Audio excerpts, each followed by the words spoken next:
Hello everyone, welcome to my YouTube channel TSC the science classes. आज हम इस video में पढ़ेंगे क्लास 8 साइंस का chapter number 7 conservation of plants and animals.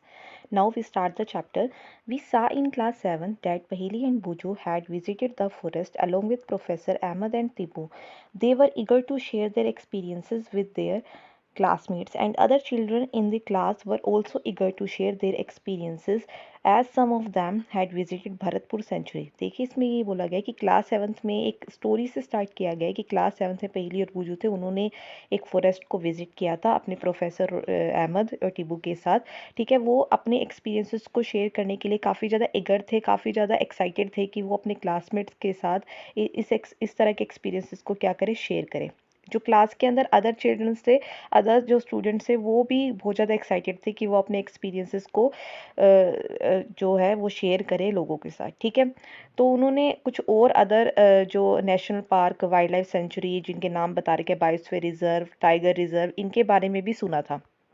तो वो ये सोचते हैं कि what is the purpose of making national park, wild life sanctuary and biosphere reserve, की जो नेशनल पार्क बने हुए हैं इंडिया में, वाइल्ड लाइफ सेंचुरीज बनी हुई हैं वेरियस, एंड ऑल्सो जो बायोस्फीयर रिजर्व्स है वो उनका पर्पस क्या है, इन सब का बनाने का जो है वो पर्पस क्या है। तो वो इन सभी के बारे में बिल्कुल डिटेल में हम इस चैप्टर में पढ़ेंगे, इस चैप्टर के अंदर पढ़ेंगे। तो स्टार्ट करते हैं। जो फर्स्ट टॉपिक हमारा है इस चैप्टर का, डिफॉरेस्टेशन एंड इट्स कॉजेज। तो देखिए, इसमें पढ़ेंगे कि डिफॉरेस्टेशन क्या होता है, उसके कारण क्या है, उसके कंसिक्वेंसेस, उनका इफेक्ट क्या पड़ा है। तो देखो, नाम से पता लग रहा है कि डिफॉरेस्टेशन, डिफॉरेस्टेशन मतलब कि फॉरेस्ट को काटना। अब ऐसा क्यों किया जाता है, कैसे किया जाता है, तो वो सारा इस टॉपिक के अंदर हम स्टडी करेंगे।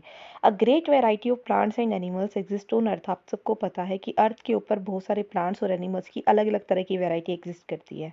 दे are essential for the wellbeing and survival of mankind, जो मानवता के लिए के सर्वाइवल के लिए और उनकी वेलबींग के लिए बहुत ज़्यादा ज़रूरी है। Today a major threat to survival of these organisms is deforestation. अब जो आज के टाइम में क्या हो रहा है, बहुत जो लोग हैं वो प्लांट्स और एनिमल्स को काटते जा रहे हैं, यानी फॉरेस्ट को ख़त्म ही होता जा रहा है आज के टाइम में, जो कि एक खतरा, एक मेजर थ्रेट बना हुआ है। किसके लिए? हम जो लिविंग ऑर्गेनिजम्स हैं उनके सर्वाइवल के लिए। ठीक है, और वो जो मेजर थ्रेट है वो डिफॉरेस्टेशन ही है।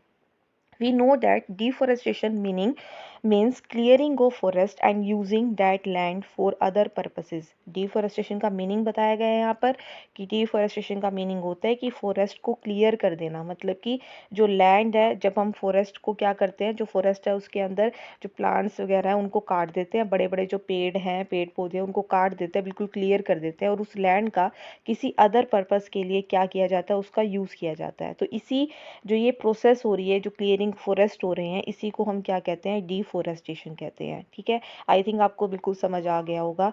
जो फॉरेस्ट के अंदर जो ट्रीज होते हैं, जो बड़े बड़े पेड़ पौधे होते हैं, इन सब को काटा जाता है कुछ पर्पस के लिए। ठीक है, कुछ चीज़ों को कुछ पर्पसेस होते हैं। वो कौन कौन से पर्पसेस है वो हमें नीचे दे रखे हैं। वो क्या पर्पस है हमारे पास, ध्यान से देखो। जो फर्स्ट पर्पस है हमारा, प्रोक्यूरिंग लैंड फॉर कल्टीवेशन, जो कल्टीवेशन के लिए, मतलब कि एग्रीकल्चर प्रोसेस के लिए लैंड की ज़रूरत होती है। तो क्या होता है कि वहाँ पर जो फॉरेस्ट होते हैं उनको काटते रहते हैं। बड़ी बड़ी, आपने देखा होगा कि आजकल जो विलेजेस हैं वहाँ पर बड़ी बड़ी फैक्ट्रीज बनी हुई हैं। घर आजकल की जो पॉपुलेशन है वो इतनी ज़्यादा इंक्रीज़ होती जा रही है आजकल, तो उनके लिए घरों की कमी हो रही है। तो बड़ी बड़ी बिल्डिंग्स बनाने के लिए हमें लैंड की ज़रूरत होती है। इसके लिए भी क्या करते हैं कि वो जो बाहर खेत होते हैं सड़क पे, ठीक है, रोड साइड, जो जितने भी फॉरेस्ट जो एरिया पहले थे, लोगों ने उनको खरीदा, जो बिल्डर्स है बड़े बड़े, उन्होंने उनको खरीद के वहाँ पे बड़ी बड़ी बिल्डिंग्स बना दी गई हैं। जिससे क्या हुआ, प्लांट्स कट हुए थे, तभी वो लैंड हमें प्रोवाइड हुई थी। आगे नेक्स्ट जो है, मेकिंग फर्नीचर और using wood as a fuel के लिए हमें लकड़ी की ज़रूरत होती है, और लकड़ी हमें प्लांट से मिलती है। ठीक है, और जो फर्नीचर है उसको बनाने के लिए आप देखते हैं कि हम डेली यूज़ में, हमारे सबके घरों में अलग अलग तरह के फर्नीचर है जो वुड के हैं। तो उनको बनाने के लिए भी हमें क्या होता है कि लकड़ी की ज़रूरत होती है, और लकड़ी हमें प्लांट से मिलती है। तो इसीलिए प्लांट्स को क्या किया जाता है, काटा जाता है एक लार्ज स्केल पे। ठीक है, जो कि डिफॉरेस्टेशन को बहुत ज़्यादा एक मतलब डिफोरेस्टेशन को बढ़ावा दे रहा है, जिस पर्पस के लिए हम क्या है डिफोरेस्टेशन कर रहे हैं, मतलब पेड़ को फॉरेस्ट को क्या कर रहे हैं, काट रहे हैं। तो ये जो है ये मैन मेड कोजेस थे, जो आदमी की ज़रूरतों को पूरा करने के लिए ऐसा किया गया है। अब हमारे पास कुछ नेचुरल कोजेस भी हैं, हमारे पास कुछ नेचुरल कोजेस भी हैं जिसकी वजह से क्या होता है, जिसकी वजह से हमारे पास क्या होता है, डिफोरेस्टेशन होता है। वो नेचुरल कोजेस कौन से हैं, बेसिकली दो हैं। जो फॉरेस्ट फायरिंग होती है, आजकल भी आपने देखा होगा कि फॉरेस्ट फायरिंग बहुत हो रही है। अभी आपने देखा होगा कि उत्तराखंड में जंगलों में बहुत ज़्यादा आग लगी हुई है। कुछ टाइम में जो अमेजोन के जंगल थे अफ्रीका में, वहाँ पे अफ्रीका साइड जो काफ़ी ज़्यादा जंगल है, अमेरिका में ऑस्ट्रेलिया में आपने देखा कि वहाँ जंगलों में बहुत ज़्यादा क्या लगी थी, आग लगी थी। तो जो ये फॉरेस्ट फायर होता है, ये नेचुरल जो होता है नेचुरल कोज होता है डिफोरेस्टेशन का, ठीक है। और कुछ हमारे पास जो सूखा पड़ जाता है, ड्रोट्स पड़ जाता है, तो उसकी वजह से भी क्या हो जाता है, डिफोरेस्टेशन होता है। तो ये कुछ नेचुरल कोज से, और उससे पहले जो हमने पढ़े वो मैनमेड कोज से, जो आदमी की वजह से, जो आदमी की ज़रूरतें हैं उनकी वजह से जो डिफोरेस्टेशन करना पड़ता है एग्रीकल्चर के लिए। फर्नीचर का जो आजकल डिमांड बढ़ती जा रही है, ठीक है, पेपर की डिमांड इतनी ज़्यादा बढ़ती जा रही है, और पेपर जो होता है वो वुड पल्प से बनता है, आप सबने पहले पढ़ा भी होगा इसके बारे में। अब नेक्स्ट टॉपिक है, जो डिफोरेस्टेशन हो रहा है उसकी कंसीक्वेंसेस क्या है, जो नेक्स्ट हम पढ़ेंगे। अब क्या है हमारे पास, ये कंसीक्वेंसेस हमारे पास आते हैं, जो कि जो डिफोरेस्टेशन हो रहा है उसके जो कंसीक्वेंसेस है वो क्या है। देखिए ध्यान से, जो कंसीक्वेंसेस है डिफोरेस्टेशन के, वो ये बोलते हैं कि भी आपने देखा होगा कि जो डिफोरेस्टेशन होता है मतलब क्या है, कि पेड़ पौधों को काटते जा रहे हैं। डिफोरेस्टेशन की वजह से जो टेम्परेचर है और जो पोल्यूशन लेवल है वो क्या हो रहा है, अर्थ के ऊपर इंक्रीज हो रहा है। कैसे हो रहा है, जब हम पेड़ों को काटते हैं तो पेड़ों को काट जो प्लांट्स होते हैं, जो बड़े बड़े पेड़ पौधे होते हैं, वो दिन में कार्बन डाइऑक्साइड को क्या करते हैं, एब्जॉर्ब करते हैं, और ऑक्सीजन गैस को क्या करते हैं, रिलीज करते हैं। अगर आप लगातार इतने ज़्यादा लार्ज स्केल पे पेड़ पौधों को काटते जाएंगे तो वहाँ पे क्या होगा, कार्बन डाइऑक्साइड का जो लेवल है वो इंक्रीज हो जाएगा, ठीक है, किसमें, एटमॉस्फेयर के अंदर। तो जिसकी वजह से क्या होगा, जब कार्बन डाइऑक्साइड का लेवल इंक्रीज होगा एटमॉस्फेयर के अंदर, तो इससे ग्लोबल वार्मिंग होगी, टेम्परेचर इंक्रीज होता है, ठीक है, और साथ ही साथ पोल्यूशन फिर और बढ़ता है यहाँ पर। तो ये एक मेजर मतलब कंसीक्वेंसेस देखा जाता है डिफोरेस्टेशन का। जो नेक्स्ट डिफोरेस्टेशन का कंसीक्वेंसेस है वो क्या है, ग्राउंड वाटर लेवल। डिफोरेस्टेशन के, पेड़ को काटने से जो ग्राउंड वाटर लेवल होता है वो भी धीरे धीरे कम होता जा रहा है, ठीक है। इससे क्या हो रहा है, मतलब एक तरह से जो बैलेंस है नेचर के अंदर वो डिस्टर्ब होता जा रहा है काफ़ी ज़्यादा, ठीक है। उसके बाद जो प्रोफेसर है, प्रोफेसर अहमद, वो ये बोलते हैं कि अगर if cutting of trees continues, अगर जो कटिंग ऑफ ट्रीज मतलब आजकल जो ये पेड़ पौधे कटते जा रहे हैं, अगर ये कंटिन्यूसली ऐसे ही कटते गए, ऐसे ही कटिंग होती गई इनकी, तो जो रेनफॉल है और जो फर्टिलिटी है सोइल की वो भी क्या हो जाएगी, कम हो जाएगी। तो यहाँ पर ये हमारे पास क्या था, ये कुछ कंसिक्वेंसेस थे डिफोरेस्टेशन के। आगे भी है कि ऐसे ही डिफोरेस्टेशन बढ़ता गया तो जो नेचुरल कैलेमिटीज़ हैं, फ्लड वगैरह हैं, जो बाढ़ भी आ जाती है, और कई बार बहुत ज़्यादा सूखा, मतलब ये इम्बैलेंस हो जाएगा नेचर में काफ़ी ज़्यादा, ठीक है। आगे, recall that plants need carbon dioxide for photosynthesis, fewer trees would mean that less carbon dioxide will be used up, resulting in its increased amount in the atmosphere। ये मैंने अभी बताया आपको कि अगर हम पेड़ों को काट देंगे, पेड़ों को काटने से क्या होगा, आपको पता है कि जो पेड़ ग्रीन प्लांट्स होते हैं उनको अपना खाना बनाने के लिए, ये ऑटोट्रॉफ होते हैं, ठीक है, ये ऑटोट्रॉफिक होते हैं, इनको अपना खाना बनाने के लिए फोटोसिंथेसिस की प्रोसेस से जो अपना खाना बनाते हैं उसके लिए कार्बन डाइऑक्साइड की ज़रूरत होती है।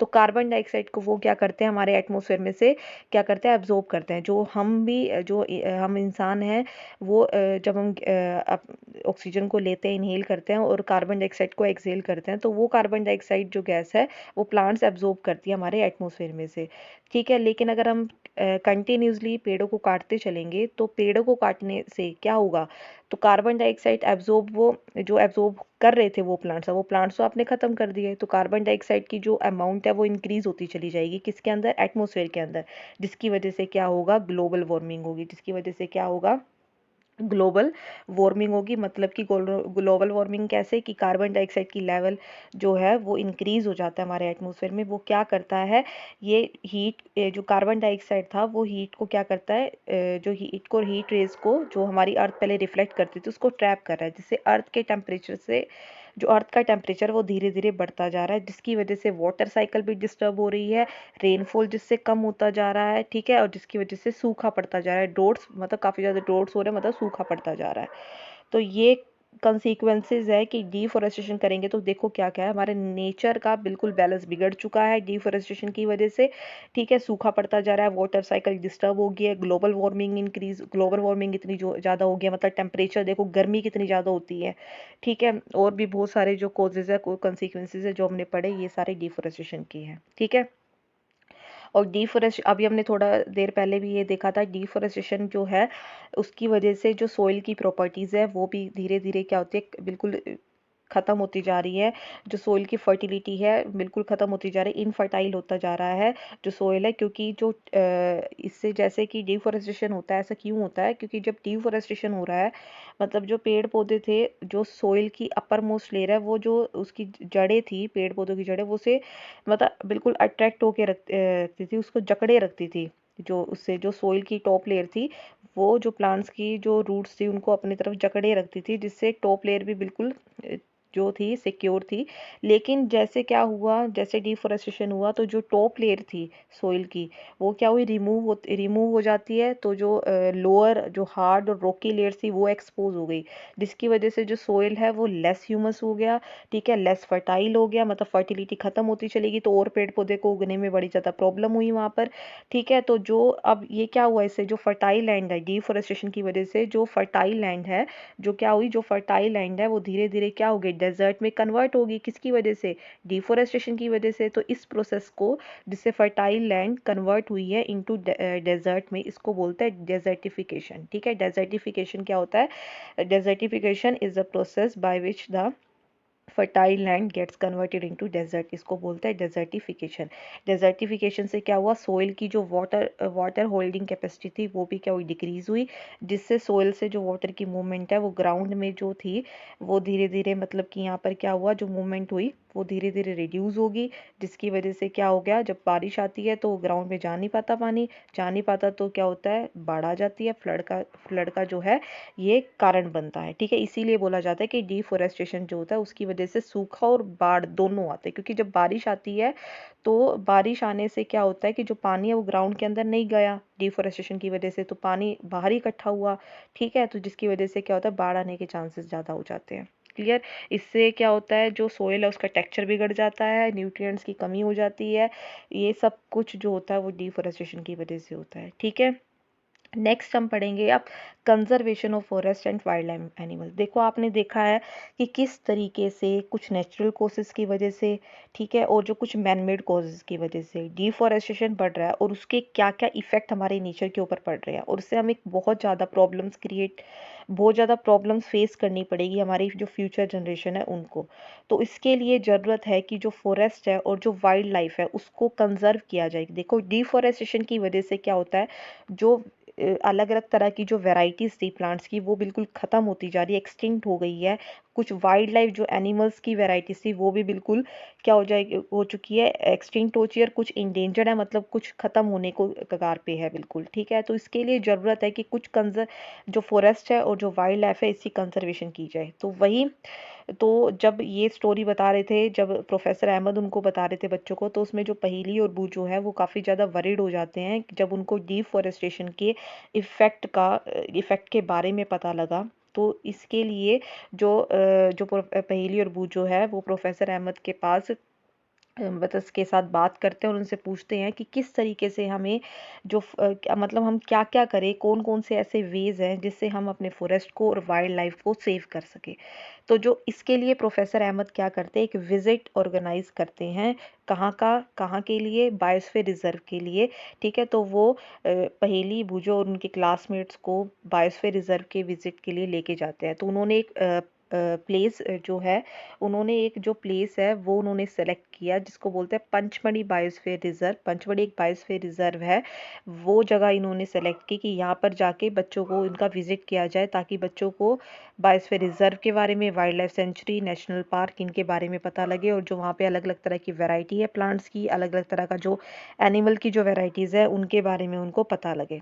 ठीक है। ये जो वैरायटीज़ हैं, मतलब ये अलग अलग तरह की जो प्लांट्स और वैरायटीज़ हैं, ये बायोस्फीयर जो पंचमढ़ी बायोस्फीयर रिजर्व है यहाँ पर मिलती है। जो हिमालय पीक्स पे भी जो वैरायटीज़ मिलती हैं, जो वेस्टर्न घाट में जो मिलती हैं, वो भी वो वैरायटीज़ भी प्लांट्स और एनिमल्स की वो इस बायोस्फीयर रिजर्व के अंदर देखने को मिलती है। तो जो ये बायोडाइवर्सिटी जो है, ये प्रोफेसर अहमद दिखाना चाहते हैं बच्चों को। तो वो माधव जी को रिक्वेस्ट करते हैं। माधव जी एक फॉरेस्ट एम्प्लॉय थे, वहाँ के जो फॉरेस्ट एम्प्लॉय थे, तो माधव जी उनको रिक्वेस्ट की प्रोफेसर अहमद ने कि वो बच्चों को गाइड करें बायोस्फीयर रिजर्व के अंदर, और वो उनको फिर एक्सप्लेन करें कि भी जो ये जो बायोलॉजिकल इंपॉर्टेंस हैं और जो इन एरिया को प्रिजर्व रख रहे हैं, ठीक है, इनके बारे में, मतलब अपनी नेचुरल हेरिटेज के बारे में जो है उनको बताएं। अब आपने यहाँ पर ये देखा होगा एक बायोस्फीयर रिजर्व है।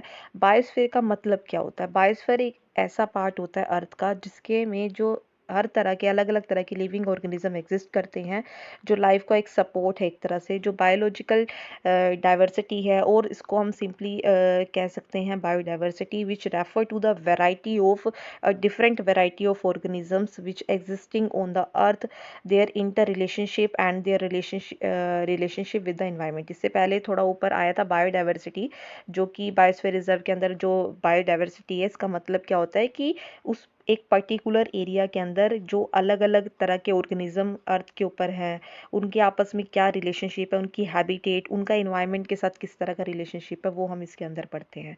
तो माधव जी अब बच्चों को एक्सप्लेन करते हैं कि इस तरह का जो ये जो बायोस्फीयर रिजर्व है उनके बारे में, और गवर्नमेंट ने किस तरह के रूल्स बना रखे हैं, कौन से मेथड्स अपनाए हैं, कौन सी उनकी पॉलिसीज़ है जो प्रोटेक्ट करती हैं वाइल्ड लाइफ को, और जो फॉरेस्ट को, और कैसे उनको कंजर्व रखे जा सकते हैं। तो wildlife sanctuary, national park और बायोस्फीयर रिजर्व, इस तरह के कुछ प्रोटेक्टेड एरिया बनाए गए हैं for the conservation of plants and animals which are present in that area. तो ये जो फ्लोरा एंड फोना है, जो ये येलो बॉक्स में है given, to protect our flora and fauna and their habitat, कि जो फ्लोरा है, फ्योना, इसका आगे पढ़ेंगे, ये particular type of plant varieties या जो और एनिमल की जो वेराइटीज़ मिलती हैं और उनके जो हैबिटेट्स हैं और जो प्रोटेक्टेड एरिया, उनको सेंचुरीज बोला जाता है, नेशनल पार्क और जो बायोस्फीयर रिजर्व है, इनका नाम दिया गया है। ठीक है, जो एरिया बनाए गए हैं प्रोटेक्टेड एरिया, इन सब के लिए, किसके लिए? प्लांट्स के लिए और एनिमल्स के लिए। तो जो प्लांटेशन होती है, कल्टीवेशन है, ग्रेजिंग है, फेलिंग ट्रीज, हंटिंग, ठीक है, पोचिंग, यहाँ पर ये मतलब जो शिकार होता है, पेड़ों को काटना, ये सब कुछ एग्रीकल्चर प्रोसेसेस जितने भी हैं, ये इन एरिया में प्रोहिबिटेड है। ठीक है, तो यही आगे इस पूरे चैप्टर में हम स्टडी करेंगे। तो स्टार्ट करते हैं। ये सेंचुरी के बारे में बता रखा है कि जैसे वाइल्ड लाइफ सेंचुरी है, वाइल्ड लाइफ सेंचुरी का मतलब क्या है? सेंचुरी का मतलब क्या है? सेंचुरी ये वो प्रोटेक्टेड एरिया जहाँ पे एनिमल्स को क्या किया जाता है? प्रोटेक्ट किया जाता है from any disturbance to them and their habitat. मतलब ये वो एक ऐसा प्रोटेक्टेड एरिया है कि बाहर के लोग उनको कोई डिस्टर्ब ना करे, कि उनका रहन सहन वो अपना आराम से रहते हैं, बाहर की कोई भी एक्स्ट्रा डिस्टर्बेंस इन एरिया में नहीं होती। यहाँ पे जो एनिमल्स होते हैं जो यहाँ रहते हैं, ये इस एरिया में बिल्कुल प्रोटेक्ट रहते हैं, इनको कोई भी किसी भी तरह की कोई भी डिस्टर्बेंस नहीं होती। नेक्स्ट, नेशनल पार्क क्या होता है? ये भी एक एरिया रिजर्व होता है वाइल्ड लाइफ के लिए, जहाँ पे वो फ्रीली मूव कर सकते हैं, अपने नेचुरल रिसोर्स और अपनी हैबिटेट्स को यूज़ कर सकते हैं यहाँ पर फ्रीली। जो बायोस्फीयर रिजर्व है, ये सबसे लार्ज एरिया होता है। नेशनल पार्क और वाइल्ड लाइफ सेंचुरी से बड़ा एरिया बायोस्फीयर रिजर्व को होता है, जो कि एक प्रोटेक्टेड लैंड होता है which is use for conservation of wild life, plants and animal resources. And also यहाँ पर कुछ ट्राइबल्स की कुछ ट्रेडिशनल लाइफ भी एग्जिस्ट कर इस एरिया में ये रह रहे हैं, जो ट्राइबल पीपल होते हैं यहाँ पर रह रहे होते हैं। ठीक है, तो वन बाय वन अब इसको बिल्कुल डिटेल में पढ़ेंगे। तो सबसे पहले पढ़ेंगे बायोस्फीयर रिजर्व के बारे में। जो चिल्ड्रन हैं प्रोफेसर अहमद के साथ और माधव जी के साथ बायोस्फीयर रिजर्व में एंटर करते हैं, तो वो माधव जी है जो हैं, वो वहाँ पर बच्चों को क्या करते हैं? बायोस्फीयर रिजर्व को एक्सप्लेन करते हुए बताते हैं कि जो बायोस्फीयर रिजर्व है वो ये एरिया होते हैं जहाँ पर आप बायोडाइवर्सिटी के कंजर्वेशन के बारे में देखते हैं, कि यहाँ पर बायोडाइवर्सिटी जो है बिल्कुल कंजर्व रह गई है। बायोडाइवर्सिटी अभी आपने पढ़ा था इससे पहले कि बायोडाइवर्सिटी क्या होता है? ये एक वैरायटी होती है प्लांट्स की, एनिमल्स की और माइक्रो ऑर्गेनिजम्स, जो छोटे छोटे माइक्रो ऑर्गेनिजम्स होते हैं जिनको आप नेक्ड आई से नहीं देख सकते हो, वो इस एरिया में जनरली फाउंड होते हैं। तो इस बायोडाइवर्सिटी का मतलब, अगर बायोडाइवर्सिटी वर्ड कहीं भी आ जाता है तो आप उसका मतलब समझिए कि ये प्लांट्स, एनिमल्स, माइक्रो ऑर्गेनिज्म सारे ये यहीं पर रहते हैं, इस तरह के जो हैं ये बायोडाइवर्सिटी के अंदर है, मतलब इनका आपस में क्या इंटर रिलेशनशिप है और इनका इन्वायरमेंट के साथ किस तरह का रिलेशनशिप है। जो बायोस्फीयर रिजर्व है वो हेल्प करता है to maintain the biodiversity and culture of that area, कि उस पर्टिकुलर एरिया का जो कल्चर है वो प्रिजर्व रहे, वो मेंटेन रहे, और जो बायोडाइवर्सिटी है वो भी मेंटेन रहे। अगर इस तरह के एरिया, प्रोटेक्टेड एरिया नहीं बनाए जाएंगे तो लोग जो होते हैं वो हंटिंग काफ़ी ज़्यादा करते हैं, पेड़ों को काटते हैं, जिसकी वजह से ये ख़त्म होते चले जाएंगे जो वेराइटीज़ है प्लांट्स और एनिमल्स की, जो कि बहुत डेंजरस है हमारे लिए। तो वो पंचमढ़ी बायोस्फीयर रिजर्व के बारे में बताते चलते हैं और बच्चों को, तो ये बताते हैं कि जो हमारे पास पंचमढ़ी बायोस्फीयर रिजर्व है, पंचमढ़ी बायोस्फीयर रिजर्व, इसके अंदर एक नेशनल पार्क है जिसका नाम सतपुरा है, एंड 2 वाइल्ड लाइफ सेंचुरी है, बोरी एंड पचमढ़ी। ठीक है, तो पंचमढ़ी और जो बोरी है ये 2 वाइल्ड लाइफ सेंचुरी है, ये आपको याद रखना है। और पंचमढ़ी बायोस्फीयर रिजर्व के अंदर एक नेशनल पार्क है सतपुरा जिसका नाम है, 2 वाइल्ड लाइफ सेंचुरी जिसका नाम बोरी एंड पंचमढ़ी है। ठीक है, अब नेक्स्ट फ्लोरा एंड फ्योना के बारे में थोड़ा डिस्कस किया गया है। यहाँ पर फ्लोरा एंड फ्योना क्या होते हैं, ध्यान से देखिए। जब बच्चे ये बोले कि as the children walk around the biosphere reserve they appreciate the green wealth of the forest, वो फॉरेस्ट की ग्रीन वेल्थ को देखते हैं, वो अप्रिशिएट करते हैं कि कितनी ग्रीनरी है यहाँ पर। They are very happy to see tall teak trees and animals inside the forest, वो बहुत बड़े बड़े पेड़ों को, एनिमल्स को देखते हैं फॉरेस्ट के अंदर, वो बहुत खुश होते हैं उनको देखते हुए। सडनली पहेली को एक रैबिट दिखता है और वो उसको पकड़ने की कोशिश करना चाहती है, वो कि पकड़ना चाहती है वो उसको। She starts running after it, वो उसके लिए उसके पीछे दौड़ना शुरू हो जाती है एकदम से।